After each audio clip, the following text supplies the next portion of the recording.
আমেৰিকাৰ ৰাষ্ট্ৰপতিয়ে green net দি ঢাকি দিছিলে ভঙা ঘৰবিলাক আমাৰ বৰ্ষাপাত খেলিবলৈ যেতিয়া প্লেয়াৰবিলাক আহিছিলে ভৰলুকৰ পুৰা ঢাকি দিছে এইটো গুজৰাট মডেল দ্বিতীয় এটা গুজৰাট মডেল হিমন্ত বিশ্ব শৰ্মাই অসমলৈ লৈ আহিলে যোৱা 5টা বছৰত গুজৰাটত 7,000 স্কুল বন্ধ হৈছে আৰু সেই মডেলটোকে হিমন্ত বিশ্ব শৰ্মাই অসমলৈ লৈ আহি 11,442খন স্কুল বন্ধ কৰি দিলে গুজৰাট মডেলটো আপোনালোকে দেখিছে গতিকে আমাক তেনেকুৱা মডেল এটা তিনিবাৰলৈ চাবৰ কাৰণে লাগে নেকি আমাক নেলাগে ৰাহুল গান্ধী ডাঙৰীয়া ইণ্ডিয়ান এলায়েন্সৰ নেতৃত্বত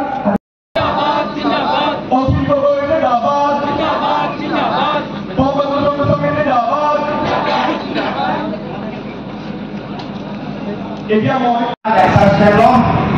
এটা দৃষ্টিপত্ৰ দিয়া প্ৰথম দায়িত্ব কৰিব বিবেক কৰি এই যে মই কলো জলসিঞ্চনৰ ব্যৱস্থা 98% গাঁৱৰ মানুহৰ কৃষকৰ আয় দুগুণ কৰিব কৈছিলে গাঁৱত ধান উৎপাদন কৰিলে প্ৰতি কুইণ্টেল ধানৰ চৰকাৰী ৰেট আজি 2240 টকা প্ৰতি ঘৰে ঘৰে পাব ধান ক্ৰয় কেন্দ্ৰ ঘোষণা কৰিছে 97টা ধান ক্ৰয় কেন্দ্ৰ ঘোষণা কৰিছে দীঘলীয়াকৈ পেপাৰ এডভাৰটাইজমেণ্ট দি পইচা খৰচা কৰি এইকেইটা ধান ক্ৰয় কেন্দ্ৰ জীয়াই আছে নেকি খবৰ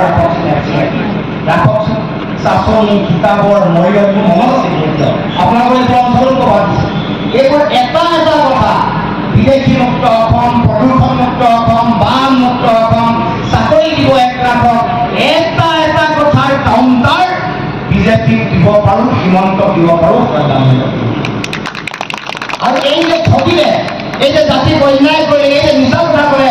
দীঘলীয়া মিছা কথাৰ যিটো দলিল আৰু ৰচিয়াল এই তাৰ কাৰণে বিজেপিক ভোট দিব নালাগে তাৰ কাৰণে বিজেপিক প্ৰত্যাখ্যান কৰিব লাগে অসমত এইটোৱে হ'ল মূল কথা আৰু মীৰা বৰঠাকুৰ গোস্বামী ডাঙৰীয়াক এইকাৰণে ভোট দিব লাগে কাৰণ এইগৰাকী মানুহে বহু দিনৰ পৰা যুঁজি আছে যুঁজি থাকিব পাৰিব সংসদৰ এইখন পবিত্ৰ মঞ্চ যিখন মঞ্চ কোন আমাৰ অসমৰ পৰা কোন গৈছিল হেম বৰুৱা গৈছিল সিংহৰ দৰে গৰজি আছিল হেম বৰুৱাৰ কাৰণে ডিব্ৰুগড় চেলেঞ্জ কৰি কৈছিল যে সৰ্বানন্দ সোণোৱাল ডাঙৰীয়া আমি মানকটাত থকা বিশাল ফিল্ডখনত একেলগে লগ হওঁ মই আপুনি মানুহ গোটাব নোৱাৰিলে মই গোটাম আপুনিতো পইচা দিয়া নাই সেইকাৰণে বেছি মানুহ গোটাব নোৱাৰে মোৰ মানুহ আহে জাতীয় আৱেগত অসমৰ মানুহৰ জাতীয় স্বাৰ্থত মানুহ আমাৰ সভা সমাজ ফিল্ডত নামি আহে আৰু সৰ্বানন্দ সোণোৱাল আৰু মোৰ বিবেক বুলি ক'লে হাজাৰ হাজাৰ লক্ষ লক্ষ মানুহ আহিব মই অপেন চেলেঞ্জ কৰিছিলোঁ আহক আপুনি সেই সময়ত যি ভিজন ডকুমেণ্ট উলিয়াইছিল জাতি মাটি ভেটি ৰক্ষা কৰিবৰ কাৰণে প্ৰথম ওপৰত হেডলাইন দিছিলে নহয় জাতি মাটি ভেটি ৰক্ষা কৰিবৰ কাৰণে তেওঁলোকৰ এখন দৃষ্টিপত্ৰ বিজেপিৰ দৃষ্টিপত্ৰ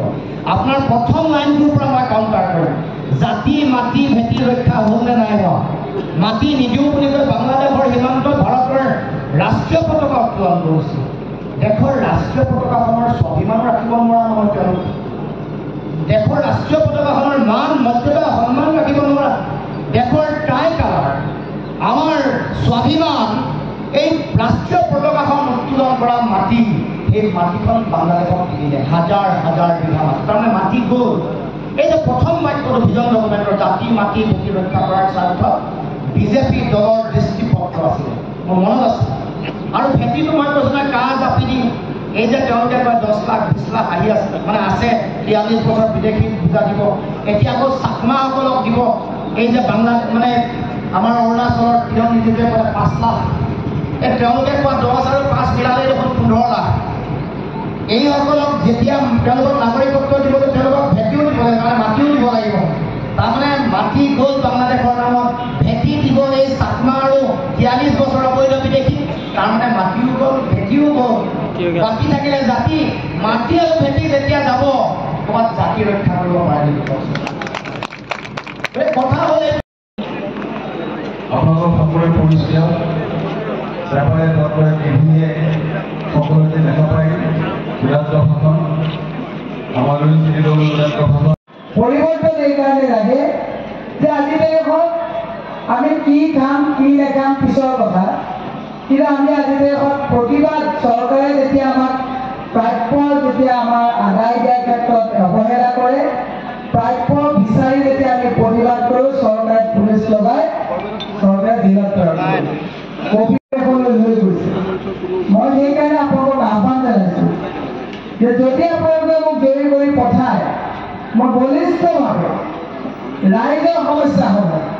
গুৱাহাটী লোকসভাৰ সমস্যা হ'ব মই সজুৱে গৈ সদনত মাত মাতিব পৰা মোৰ ৰাজনৈতিক ইমানখিনি মোৰ শক্তি আছে মই পাৰিম মাতিব পাৰিম বুলি মোৰ মনোবল আছে ৪৫০ টকা চিলিণ্ডাৰ দাম প্ৰত্যেক বছৰত কংগ্ৰেছে বঢ়াই চিলিণ্ডাৰৰ দাম ৪৫০ টকা কৰিছিল ১০ বছৰত তেওঁলোকে ৪৫০ টকা চিলিণ্ডাৰৰ দাম ১২০০ টকা কৰিলে আৰু যদি ৫ বছৰ আহে ৩০০০ টকা হ'ব চিলিণ্ডাৰৰ দাম এই কথাটো বুজিব মই সেইকাৰণে কৈছোঁ মহিলাই কি বিচাৰে পাকঘৰত কম দামত বস্তু বিচাৰে কম দাম কোনে কৰিব পাৰে মুখ্যমন্ত্ৰীয়ে বস্তুৰ দাম কমাব নোৱাৰে শাক পাচলিহে দাম কমাব পাৰে আটা দাইল চেনি তেল পেট্ৰল ডিজেল চিমেণ্ট ইটা বালি এইবোৰৰ দাম কোনে কমাব পাৰিব কেন্দ্ৰীয় চৰকাৰে কমাব ঔষধৰ দাম কোনে কমাব পাৰিব কেন্দ্ৰীয় চৰকাৰে কমাব পাৰিব কেন্দ্ৰীয় চৰকাৰে ১২০০ টকা দিছে আৰু প্ৰতি মাহে ৪-৫ হাজাৰ কৰি পকেট কাটি লৈ গৈ আছে আমি যদি জয়ী হৈ যাওঁ তেতিয়াহ'লে আমি বস্তুৰ দাম কমোৱাৰ ক্ষেত্ৰত চৰকাৰক বাধ্য কৰাব পাৰিম যে আমাৰ বস্তুৰ দাম কমাব লাগিব মই হিমন্ত বিশ্ব শৰ্মাই এতিয়া দালাল ধৰি আছে মই হিমন্ত বিশ্বক ডাইৰেক্ট ফোন মাৰি কৈছিলোঁ মই দাদা আপুনি যে ইমান দালাল ধৰি আছে মই যিমানকেইটা আসল ডাঙৰ দালাল চিনি পাওঁ আপুনি এটাও ধৰা বোলে কোন নাম কৈছে মই ক'লো কোনটো কি ধৰি আছিলোঁ না পংকজ মই ক'লো পংকজ বোলে এড্ৰেছ আপুনি চিনি পায় নেকি বোলে এড্ৰেছ বিচাৰিব লাগে তথাপি মই দি দিছোঁ আপুনি ধৰক দুদিনৰ ভিতৰত ধৰক হ'ব মই ধৰি আছোঁ এনেকৈ কয় সেই দুদিনটো নাহিলে কেলে কাৰণ কুকুৰ লগত চব পলিটিচিয়ানবিলাকৰ সম্পৰ্ক আছে বুজিলে নাই চব পলিটিচিয়ানবিলাকক এইবিলাকক মাতি দিছে চব কুকুৰে দিছে আমাৰ অসমীয়া ল'ৰাকেইটা মানে ৫,০০০ ১০,০০০ ২০,০০০ টকা দালালি কৰিবলৈ পায় গোটেই পইচাটো কুকুৰে খাই শেষ কৰিছে হয়নে নহয় তো এতিয়া কুকুৰ বিৰুদ্ধে কিন্তু আমাৰ হিমন্ত বিশ্ব শৰ্মাই কোনো ব্যৱস্থা নকৰে কিন্তু অসমীয়া ল'ৰাজনে দৌৰি লৈ যায় নহয় ৰাতি ২টা বজাত বুকুতে গুলি মাৰি দিছেনে নাই বিৰাটকেইটা অসমৰ মানুহ গুলিয়াই মাৰি যায় হিমন্ত বিশ্ব শৰ্মাই কালি বাতৰি কাকতত আহিছে এতিয়া মই সেইটোকে পঢ়ি আছিলোঁ কালি বাতৰি কাকতত আহিছে সুপ্ৰিম কোৰ্টত কেছটো উঠিলে যে অসমত কোনো আইন নোহোৱাকৈ বিচাৰ নোহোৱাকৈ মানুহ এটা পুলিচে ধৰি নিয়ে পুলিচে ধৰি কোৰ্টত জমা দিব লাগে কোৰ্টত জমা নিদিয়ে ৰাতি লৈ গৈ কিবা বস্তু দেখুৱাবলৈ নিছোঁ বুলি কৈ ৰাতি বুকুতে গুলি মাৰি এইটো চৰকাৰ হয় নেকি কওক কোনোবা গণতান্ত্ৰিক চৰকাৰে এই কামটো কৰিব পাৰে নেকি চৰকাৰৰ কামটো হ'ল পুলিচে ধৰিব এতিয়াতো হিমন্ত বিশ্ব শৰ্মা OCও হিমন্ত বিশ্ব শৰ্মা SPও হিমন্ত বিশ্ব শৰ্মা মেজিষ্ট্ৰেটো হিমন্ত বিশ্ব শৰ্মা গাঁৱৰ বুঢ়াও আৰু হিমন্ত বিশ্ব শৰ্মা চিফ মিনিষ্টাৰ হয়নে নহয় আপোনালোকে চব কাম এইটো কেছ ৰেজিষ্টাৰ হ'বনে নাই সেইটো হিমন্ত বিশ্বই ঠিক কৰিছে আমাৰ চৰকাৰৰ বিৰুদ্ধে কিবা এটা গ'লে চব কেছেই ৰেজিষ্টাৰ হ'ব আৰু চৰকাৰক যদি বিৰুদ্ধে কোনোবাই যদি কেছ এটা দিয়ে তেতিয়াহ'লে কোনো পৰ্যায়ে চৰকাৰৰ মানুহবিলাকৰ বিৰুদ্ধে কিবা এটা কেছ দিলে সেই কেছ আপুনি হাত বাৰ লৈ মানে তেতিয়া ৰেজিষ্টাৰ সাধাৰণ ৰাইজে ইতিমধ্যে সিদ্ধান্ত গ্ৰহণ কৰিছে আৰু এই সিদ্ধান্ত বিজেপিয়ে যাত্ৰীক কৰা যি অন্যায় এই অন্যায়ৰ বিৰুদ্ধে ৰাইজৰ এবাৰ সিদ্ধান্ত আৰু ৰাইজৰ মতদান ইতিমধ্যে উজনি অসমত আৰু মধ্য অসম তাৰ লগে লগে বৰাক উপত্যকাত মানুহৰ জনতাৰ সুনামি সকলো ৰাইজে দেখিছে আৰু এই সুনামিত ইতিমধ্যে বিজেপি টচনচ হোৱাৰ পথত ইতিমধ্যে গতি কৰিছে আৰু ৰাইজে বিজেপিয়ে অসমৰ সমাজ জীৱন জাতীয় জীৱনক যি দুৰ্ঘোৰ অন্যায় কৰিছে, কাজ জাপি দিয়া, সাম্প্ৰদায়িকতা সৃষ্টি কৰি সমাজ ভঙা, ঘৃণাৰ ৰাজনীতি কৰা আৰু মানুহৰ মাজত থকা হাতাম পুৰুষে ঐক্য সমন্বয় সম্প্ৰীতিৰ বৰ ভেটি ভাঙি থানবান কৰা, ইয়াৰ বিৰুদ্ধে এইবাৰ ৰাইজে ভোটদান কৰিছে আৰু এটা শক্তিশালী বাৰ্তা দিব খুজিছে যে আমাক কৰা যি অন্যায়, এই অন্যায়ৰ উত্তৰ আমি এইবাৰ নিৰ্বাচনত আমি দিছোঁ। আৰু তাৰ লগে লগে সাধাৰণ মানুহৰ যিটো জীৱন জীৱিকা, অত্যাৱশ্যকীয় সামগ্ৰীৰ মূল্য বৃদ্ধি, কৰ কাটল বঢ়াই দিয়া, খাজানা বঢ়োৱা, লাইটৰ বিল বঢ়োৱা, তাৰ উপৰিও ঘৰ বন্ধা সামগ্ৰীৰ দাম বঢ়োৱা, এই সকলো মানুহে মূল্য বৃদ্ধি আৰু এনেকুৱা কৰ কাটলে মানুহক জীয়াটো ভোগাইছে আৰু সাধাৰণ মানুহৰ যিটো জীৱন যাত্ৰা অতি দুৰ্বিবহ হৈ পৰিছে। তাৰ বিৰুদ্ধে এবাৰ ৰাইজে ভোটদান কৰিছে। তাৰ লগে লগে আমাৰ যিবোৰ অধিকাৰ, গণতান্ত্ৰিক অধিকাৰ নাইকিয়া কৰিছে, ভয় ভাবুকি, ব্লেকমেইলিঙৰ ৰাজনীতি, তাৰ উপৰিও যিটো আইনৰ শাসন থাকিব লাগে, আইনৰ শাসন নাইকিয়া কৰি এটা অতি জংগল ৰাজ সদৃশ এটা পৰিৱেশ সৃষ্টি কৰিছে। মুখ্যমন্ত্ৰীৰ পৰিয়ালৰ মানুহে যি ভাবে, ৰাতিৰ ভিতৰত ভাবি পিছদিনাখন সেই চিন্তাক কাৰ্যকৰী কৰে আৰু মানুহ চাই লক্ষ্য কৰি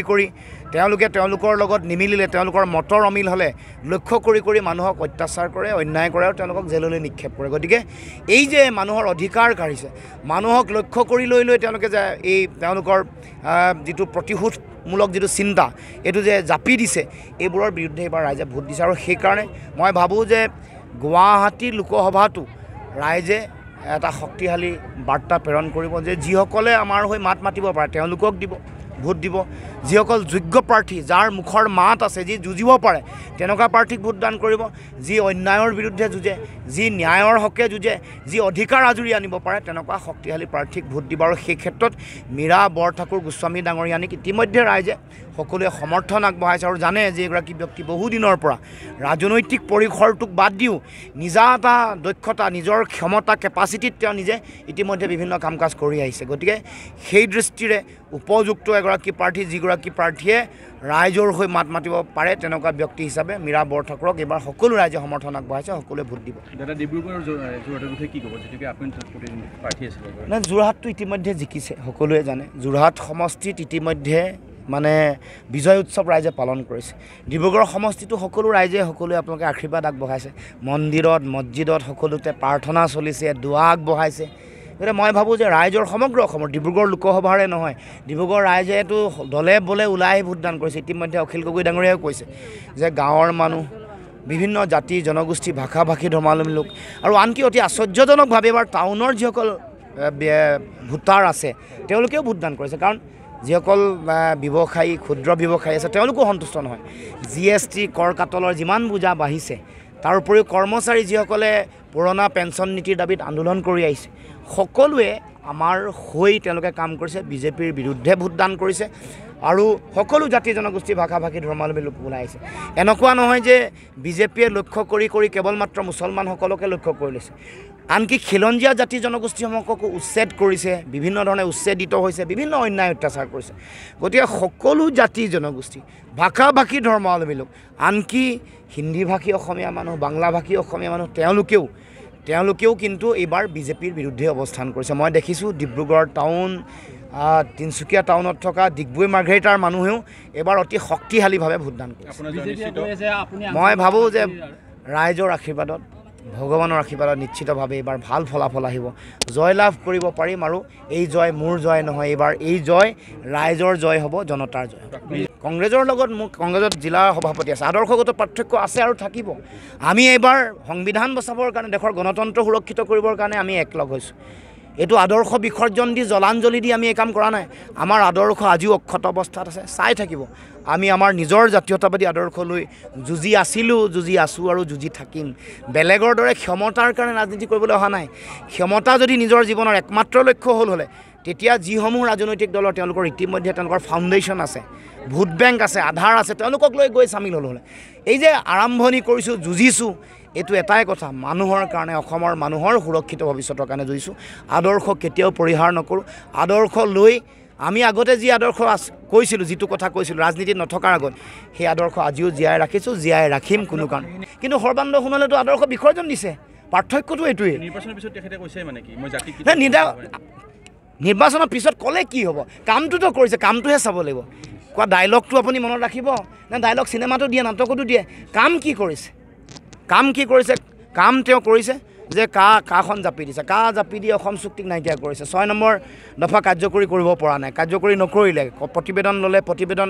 আজিলৈকে ধোঁৱা চাঙত ৰাখিলে, কাৰ্যকৰী নকৰিলে, 6 জনগোষ্ঠী জনজাতিকৰণ নকৰিলে, বৃহৎ নদীবান্ধ বন্ধ কৰিম বুলি আকৌ তেওঁ খুলিলে। নহয়, হৰাটোতো ফাইনেলে হৈ গৈছে, হৰা ফাইনেল হৈ গৈছে, এইটো ভয় খাবলগীয়া কথাই নাই।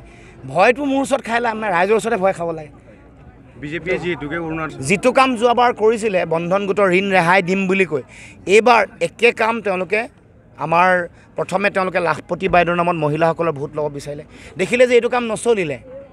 এই কামৰ মানুহে কোনো গুৰুত্ব নিদিলে। দ্বিতীয় তেওঁলোকে চেষ্টা কৰিলে যে এইবাৰ তেওঁলোকে অৰুণোদয় আঁচনি, মইনা আঁচনি আৰু যিবোৰ তেওঁলোকে জীৱন বীমাৰ নামত 3খন আঁচনিৰ ফৰ্ম, মানে 3খন আৰ্থ-সামাজিক জৰীপ বুলি তেওঁলোকে ফৰ্মখনৰ নাম দিছে, আৰু একাউণ্ট নম্বৰ নিদিয়াকৈ এখন ফৰ্ম উলিয়াইছে। ৰাইজক ওচৰলৈ যাওঁতে ঠিকেই বুজাইছে যে এখন ফৰ্ম, এখন ফিল আপ কৰিলে শপতনামা দিব লাগিব, চহী কৰক, কৰিলে টকা পইচা পাব। কিন্তু এখন নকলি 2 নম্বৰী ফৰ্ম, এখন যে ভোট ল'বলৈ বিচৰা ফৰ্ম, সেই কথা সকলোৱে গম পায়। চৰকাৰী ফৰ্মখন অশোক স্তম্ভ থাকিব লাগিব, এখন নাই। যেতিয়া নিৰ্বাচনৰ অধিসূচনা জাৰি হয়, মডেল কোড অফ কণ্ডাক্ট তেওঁলোকে ভায়লেট কৰিছে, তেওঁলোক জেললৈ যাব লাগে।